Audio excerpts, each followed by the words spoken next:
A continuación, la charla Alergia a penicilinas, mitos y verdades, ¿qué debo hacer? Nos las va a dar la doctora Juliana Beltrán, quien es alergóloga de la Universidad de Antioquia, jefe de Servicio de Alergología de la Fundación Neumológica Colombiana. Bienvenida, doctora Juliana. Buenas tardes, muchas gracias por la invitación. Para mí es un honor poder estar aquí. Tenemos otra vez como problema técnico. Hablar de alergias a penicilinas es bien interesante, y más cuando uno le dicen eso, hable de mitos y de verdades.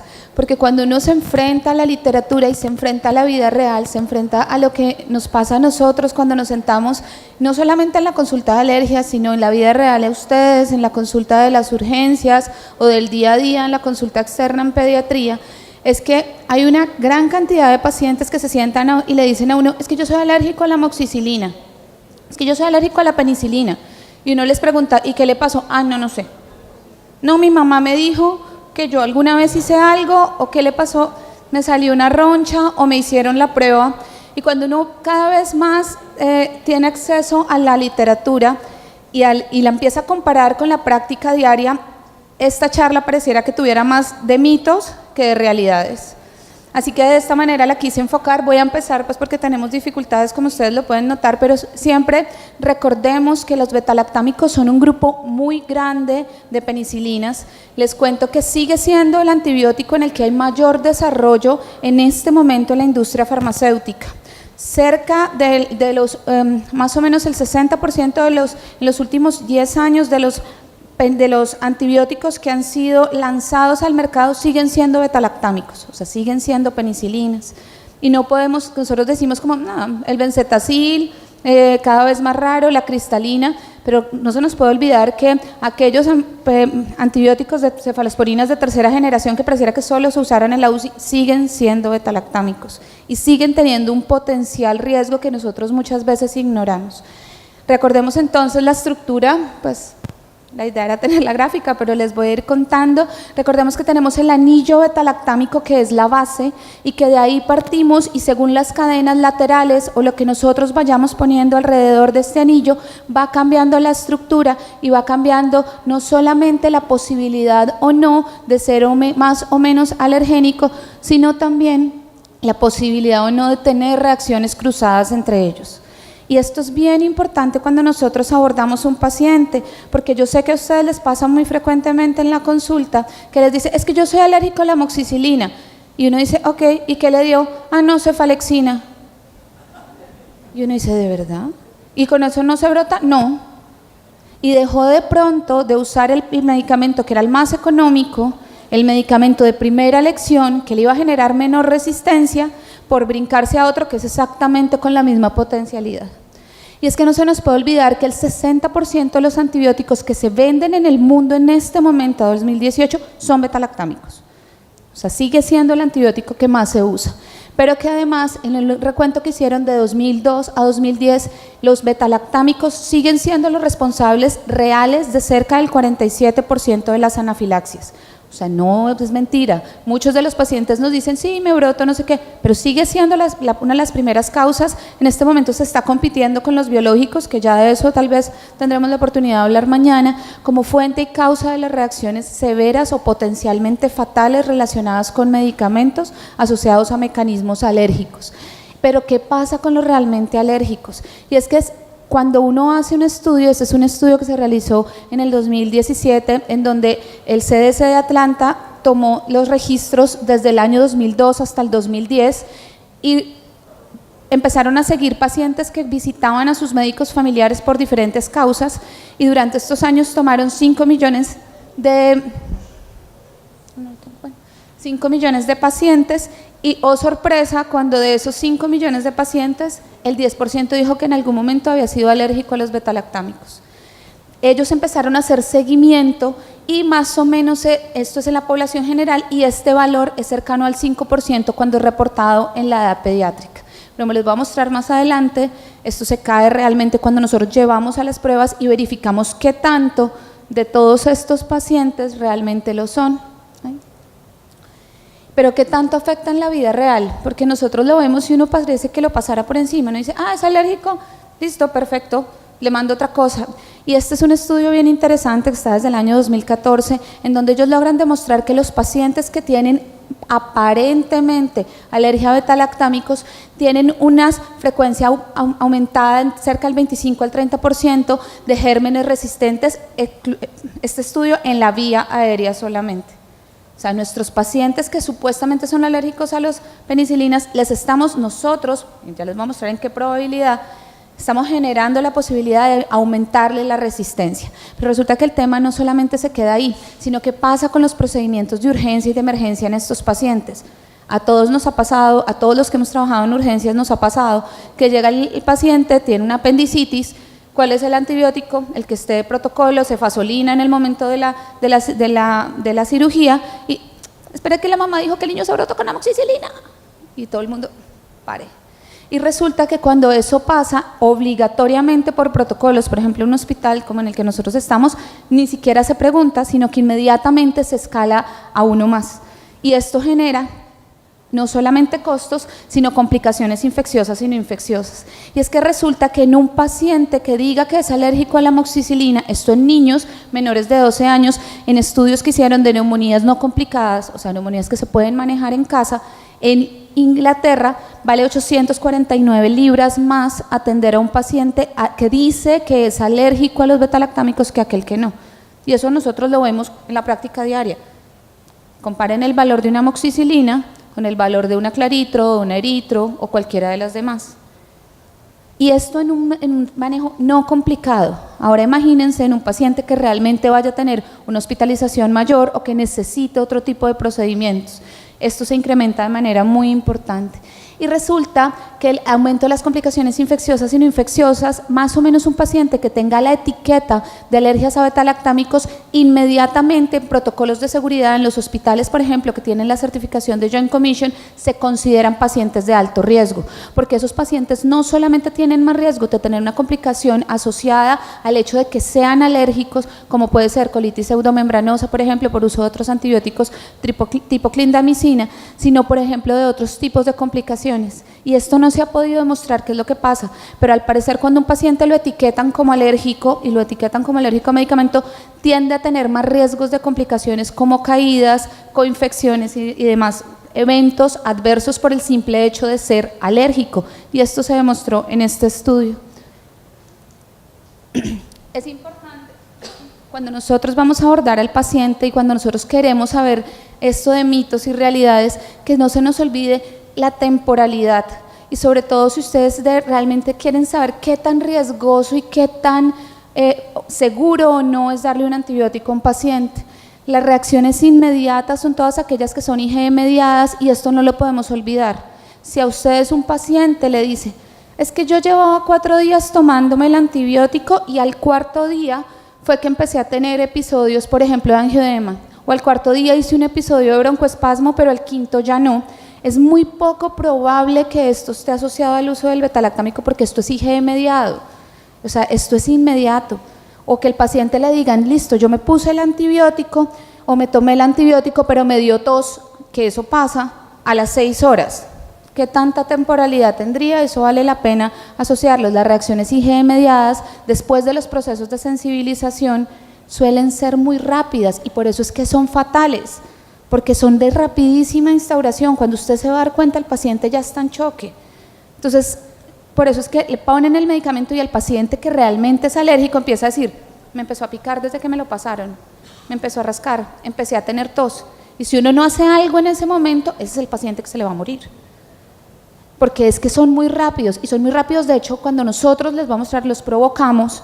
Esa es una de las mayores complicaciones que tenemos, que uno no está terminando de darle la dosis al paciente y el paciente ya está haciendo una reacción, los que realmente son por este mecanismo. Pero ahí aparece algo que a nosotros no se nos puede olvidar, y es que no todos son por ese mecanismo, que cerca del 40% de las reacciones por betalactámicos no son inmediatas, no son IgE mediadas, y son mediadas celulares o por aptenos. Y ahí sí que es muy importante que los médicos que hacen la atención del evento nos cuenten o pongan en la historia realmente qué fue lo que pasó. Porque si uno le pregunta a una mamá, todas las mamás le van a decir, estaba tomando amoxicilina porque le dio tos y se enronchó. y hasta ahí llega la información. Pero es que resulta que el se enronchó pudo haber sido una urticaria, o se enronchó pudo haber sido un exantema, una vasculitis, una erupción fija, pudo haber sido una cuestión mucho más severa, como una reacción ampollosa por medicamentos tipo Steven Johnson o una NET, y la información no la tiene por qué tener los papás. La información la tenemos es que brindar nosotros. La obligación de saber qué tipo fue, cómo fue, describirla y demás, es de los médicos que atendemos a los pacientes. Es de ponerla en la historia y de reportárselo a los papás.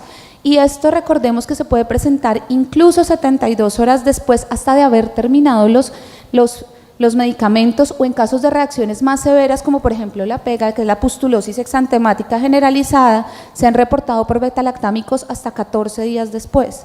Yo pude haber terminado de tomar el antibiótico hoy y en 14 días empezar a presentar los síntomas. Y aquí es donde realmente nosotros tenemos inconvenientes, y más porque no tenemos adecuada información clínica del evento. Porque de paso les cuento que en ese mismo estudio en Inglaterra, los pacientes tienen acceso a menos, en Inglaterra, de 5% en los casos de reacciones alérgicas a medicamentos, acceso a un alergólogo. Nosotros en Colombia somos menos de 60. Entonces la posibilidad que realmente en el episodio agudo nos llegue un paciente así para que nosotros lo tengamos es muy, muy, muy escaso. Y más si tenemos que la mayoría de los alergólogos no trabajan en hospitales o no tienen acceso a estos escenarios. Entonces es mucho más difícil, y por eso la historia clínica es tan importante. Simplemente para recordarles la estructura química, que era lo que yo les decía, y la importancia cuando nosotros vamos a abordar realmente al paciente. No se nos puede olvidar que el anillo es el mismo, y lo que cambia son todos los demás, los CHs y las cadenas laterales. Pero no podemos olvidar, que las cadenas laterales igual se comparten, y esto es muy difícil para uno en la práctica acordarse. Tan difícil que de hecho la Universidad de Antioquia en este momento, uno de sus residentes está desarrollando una aplicación para celular para que usted pueda poner cefadroxilo, qué le puede dar y qué no le puede dar, cuál es la cadena lateral que se comparte, cuál no, cuál sí, y que uno lo tenga, porque ¿quién se va a aprender esto? Esto es supremamente difícil. Nosotros lo sabemos porque revisamos la historia antes para saber qué es o qué no es seguro de darle al paciente, pero es muy difícil uno en la vida práctica de la urgencia, con 50 niños, acordarse, esa cadena lateral es la misma, qué riesgo tendrá, se sube, se baja. Entonces cada vez esto, ya hay aplicaciones, y como les digo, ya está en proceso, ya están las plataformas, por lo menos de iOS, con un permiso, ya se puede empezar a descargar, y creo que es muy importante, estamos esperando que se pueda dar, porque pues no es solo que los tengamos los alergólogos, sino pues que se lo puedan tener los demás. Pero recuerden que las cadenas laterales son muy importantes. ¿Y por qué son muy importantes? Porque las IgEs a las cadenas laterales y los aptenos a estas cadenas laterales es lo que mata a los pacientes. No es tanto al anillo betalactámico como tal, es la reacción a las cadenas laterales lo que realmente tiene mayor riesgo de generar anafilaxia. Por eso es que ustedes, cuando hacemos la bendita prueba de penicilina cristalina en el brazo y no hizo nada el paciente, muy bien, no le va a hacer nada con cristalina. Usted le está probando el anillo betalactámico y la cadena lateral de la penicilina cristalina, y el resto no le está probando ninguna de estas otras. Por eso es que en este momento la relevancia de la prueba aislada de penicilina cristalina es ninguna. Ninguna. Ni antes de 5 años, ni después de 5 años, ni en ningún momento. Entonces, eso es uno de los primeros mitos, porque lo siguen haciendo. Y si a alguno de ustedes, igual que a mí, se la hicieron, esa cosa arde, terrible, duele un montón y no sirve sino si usted le va a poner penicilina cristalina. Y les cuento que el último caso que hay en Colombia de muerte por anafilaxia por betalactámicos fue con una prueba de esas. No se la pusieron, se la probaron y el paciente se murió. O sea que el riesgo existe y sigue siendo el mismo. Entonces no vale la pena, o a menos que usted diga listo, lo voy a probar en el contexto de lo que por ejemplo algunos de los alergólogos hacemos, y es la prueba completa, sabiendo qué es, con qué cadena y para qué lo está haciendo. Pero esto como prueba aislada no tiene ninguna relevancia y en este momento no tiene ninguna indicación. Y lastimosamente el médico, que además no es médico, porque ustedes supieron que además fue aquí en la costa, fue en Barranquilla, que la persona ni siquiera era médica, no tiene defensa. No tiene ningún tipo de defensa porque no hay con qué hacerlo, porque fue una mala práctica, eso no se debe hacer. ¿Cierto o falso que la alergia es un factor de riesgo? Y a mí me llega un montón de niños y yo sé que muchos han dicho, es que el niño tiene asma y tiene rinitis, entonces ese niño tiene más riesgo de hacer alergia a la amoxicilina. Falso, totalmente falso. Se ha demostrado que tener o no tener asma, tener o no tener rinitis no incrementa el riesgo. Entonces, no tanto por el no, por el sí, sino por el no. Porque entonces uno dice, el niño no tiene antecedente de dermatitis ni de alergia a huevo, póngale tranquilo así se haya brotado. No es un factor de riesgo ni es un factor de no tener riesgo. Y eso es bien importante cuando nosotros vamos a abordar el paciente. Factor genético o hereditario. Siempre que uno pregunta en una familia, ¿y alguien sufre de alguna enfermedad? Sí, la mamá es alérgica a la penicilina. Y a mí me llega muy frecuentemente ese como motivo de consulta, porque es que quieren saber si el niño también es alérgico a la penicilina. No tiene ningún factor, porque acuérdense que aquí la IgE es diferente y esto es mediado por aptenos, o sea, por unas posibilidades de hacer como a unos metabolitos específicos, entonces tampoco tiene ningún factor. Y más si yo les digo que la gran mayoría de esos no es verdad, entonces tampoco. Alergia a todos los betalactámicos, entonces si yo hice una reacción con la amoxicilina, prohibido desde la cristalina hasta el meropenem. Imagínense lo que eso implica cuando un paciente está en una unidad de cuidado intensivo o cuando el paciente de verdad lo necesita. Pues les cuento que eso también es falso. Eso solo vendría a ser verdad si el paciente tiene una alergia al anillo betalactámico per se. Y en los estudios que se han desarrollado es menos del 15% de los pacientes. O sea que la alergia a todos los betalactámicos, hombre, hay que estudiarlo. Puede que sí, puede que esté dentro de ese 15%, pero simplemente porque sí y sin estudios y sin una valoración por alergología, ¿vale la pena restringirlo todo? La respuesta es no. Alergia a múltiples medicamentos, y aquí yo que veo acá al doctor Egea y recordando al profe Cardona, esto es un problema porque uno cada vez más le llega a uno la consulta y ¿usted qué es alérgico? Sí. A la amoxicilina, a la claritromicina, a la aspirina, a veces también cuando tomo omeprazol, pero no siempre, y a veces cuando no sé qué, y empieza uno con esa lista y uno, Dios mío, ¿yo cómo voy a abordar a este paciente?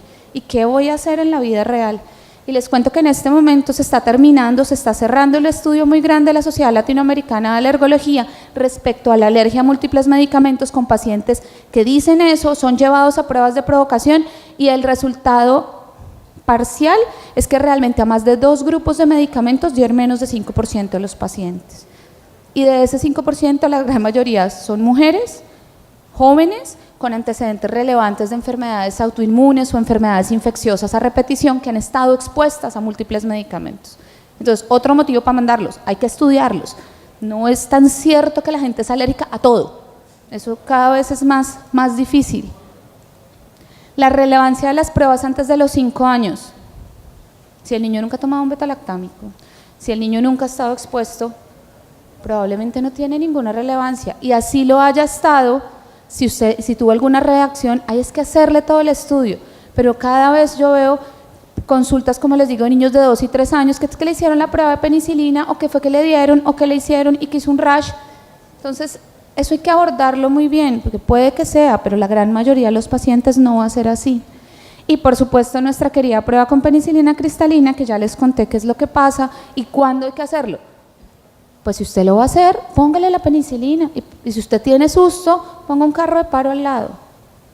Lo mismo con la mayoría, con los demás, pero no les sirve para absolutamente nada, excepto para que le cojan bronca, porque eso duele mucho, duele muchísimo, pero no tiene ninguna otra relevancia. Las cefalosporinas de segunda o tercera generación no tienen riesgo, y eso cada rato uno lo escucha. Y cuando yo estaba en el San Vicente y cuando tuve la oportunidad de estar en Medellín, nos decían, ese paciente tiene ese antecedente, pero póngale el meropenem en la UCI, que eso no pasa nada.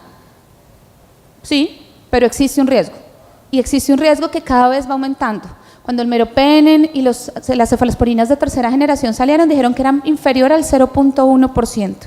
Claro, porque nadie las usaba, porque eran carísimas, porque era muy poco probable que usted la pudiera llegar a usar en un paciente normal. Pero en un paciente como ahora, donde ya llevamos 10 o 12 años usándolas, pasamos de tener del 0.1 a que en este momento en pacientes alérgicos esté cercano al 3%. ¿Por qué? Pues porque la usamos más, porque la tenemos más, porque tenemos 12 años exponiendo a los pacientes.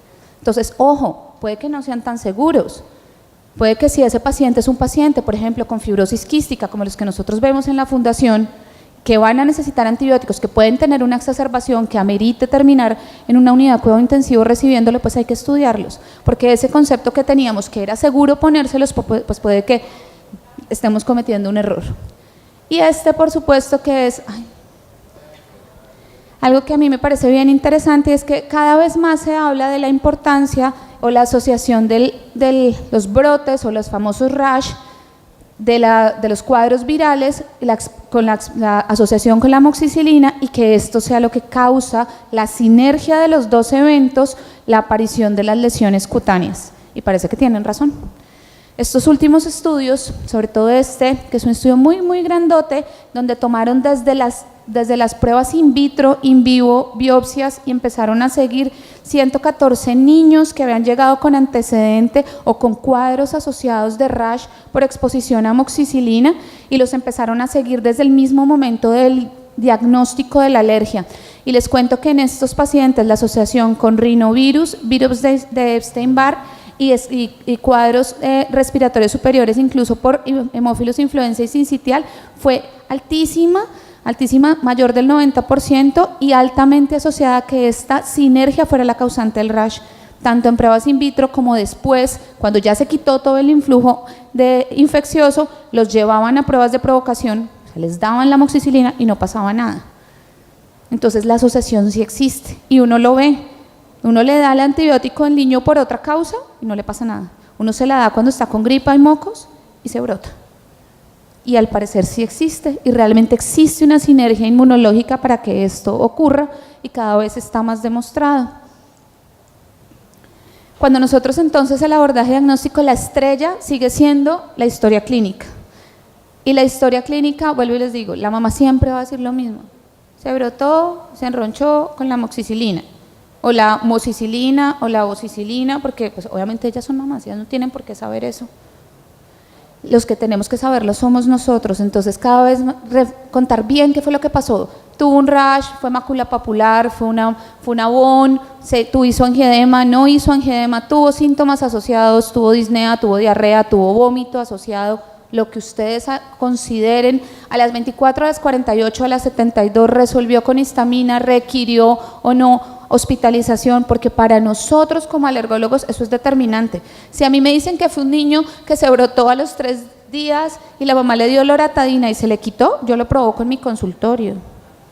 Es muy sencillo. Pero si a mí me dicen es que fue un niño que además empezó a hacer dificultad respiratoria asociado y también le dio diarrea, pues probablemente ese niño no se puede provocar ahí, o probablemente yo no voy a entrar a provocarlo con eso. O si me dicen que además fue un niño que se le peló la boquita o que tuvo lesiones en las manos, o un paciente, pues simplemente no lo voy a provocar, porque es un riesgo, porque tuvo un evento de mayor severidad. Pero yo he tenido la oportunidad trabajando en Bogotá de ver pacientes agudos con una reacción que amerita hospitalización en 2 oportunidades solamente. La gran mayoría de veces esos pacientes no nos llegan. Entonces necesitamos una buena historia. Las pruebas cutáneas, como les digo, claro, siguen siendo muy importantes, pero nosotros en Colombia en este momento aún no tenemos disponibilidad de los determinantes que ustedes leen en la literatura, que dicen que son determinantes mayores, menores. Están en proceso de ingreso por INVIMA, pero llevamos sin determinantes más de 3 años. O sea, nosotros en este momento en Colombia no podemos hacer lo que la literatura en el mundo sugiere, porque no lo tenemos. Entonces nosotros tenemos que seguir haciendo pruebas cutáneas con las disponibilidades y con las diluciones que nosotros tenemos y con lo que nosotros hacemos, y aún así nos va muy bien y seguimos teniendo eficacia. Pero vuelvo y les digo, esto hay que hacerlo cuando el paciente no está para la cirugía, cuando el paciente no tiene la neumonía, cuando no necesitas pasarlo por urgencias, porque cuando eso pasa a nosotros no nos queda de otra que decir, o lo desensibilizo, si es una materna que tiene una sífilis, por ejemplo, que no hay de otra, no puedo estudiarlo, yo asumo que es verdad y simplemente la desensibilizo ante el riesgo, porque no tengo otra,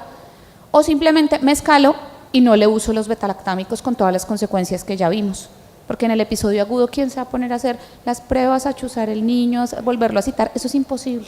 Entonces, por eso es tan importante que la remisión sea en el momento en que el paciente esté sano y nosotros lo podamos abordar.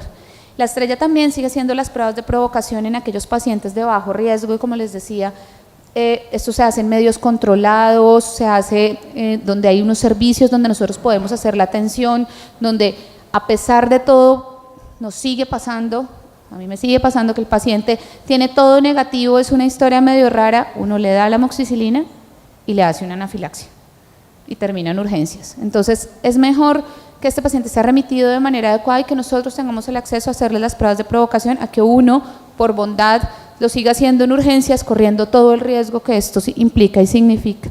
Y las IGS específicas, que durante mucho tiempo se habló que eran una maravilla, que siguen estando dentro de los protocolos, que no es otra cosa que el RAST, como digamos que lo dicen, aunque eso realmente no es por técnica de RAST, eso se hace es por FADIA, y que en este momento nosotros en Colombia solamente tenemos disponible para amoxicilina y solamente en 3 lugares del país. En este momento lo tiene la Universidad de Antioquia, abierto pues haciéndolo, la Fundación Santa Fe de Bogotá y la Fundación Valle del Lili en Cali. De resto, no sé si en algún lado aquí, pero hasta donde tengo entendido, ellos son los únicos 3 y solo lo están haciendo para amoxicilina.